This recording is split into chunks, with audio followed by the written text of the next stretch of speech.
you have to ask yourself, so when I decide to become an entrepreneur, do the habits that I've formed over the course of my life to that moment serve me or not? You can go through any kind of analysis, process, psycho, whatever, incense and crystals, walking through fire, whatever you think you need to change. But eventually, you're going to get tired of all of that and just say, you know what? Why don't I just change?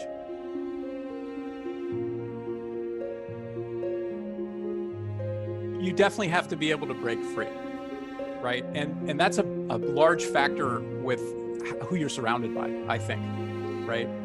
So I had a hard time. The first 10 years of my career was corporate, right? Got hired right out of college into a management training program. I was making great money. It was a fabulous thing. And I used to get in trouble because of things I would say or do. And again, it's like I was coloring outside the lines and I was getting punished for it, right?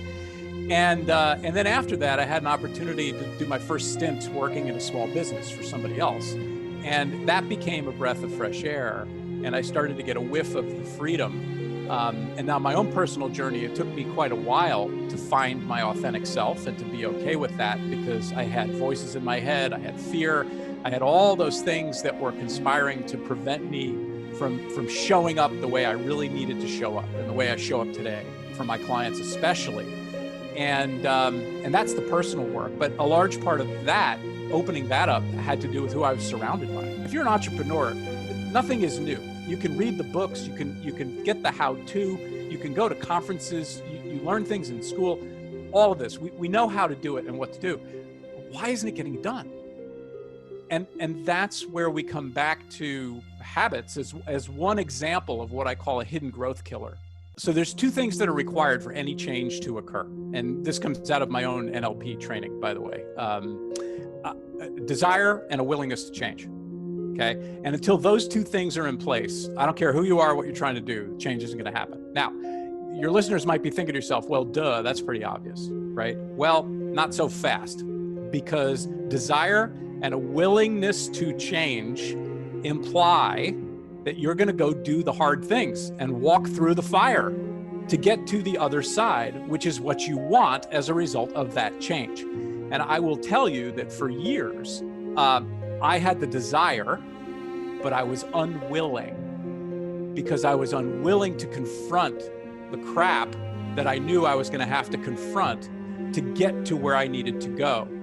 And it wasn't until the pain, and for me, now that I'm thinking about it, some of it was shame, because I felt like I was hitting so far below my potential, okay? And I was in a network of practitioners, and we'd all get together and everybody say, oh, it's great, everything's great. And I would say, oh, it's great, everything's great. In the back of my head, I'm like, I'm lying. It's actually not great. We're hand to mouth, and all of these things. And it wasn't until I was really ready, okay, that things began to change for me.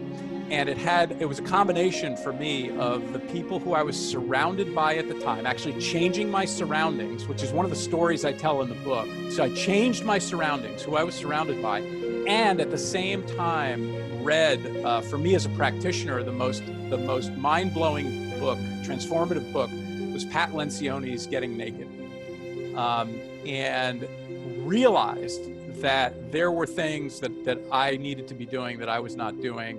And I finally had the right people around me. I had the desire and the willingness to change, and I was able to make those changes. And so that's the thing that I want your listeners to understand. And you may reflect on this too differently now that I'm saying it to you this way, that, because your reality could be that you've tried all these methods, you've done all these things, and the thing is, those things are external to you, right? Guess where it has to come from? Inside.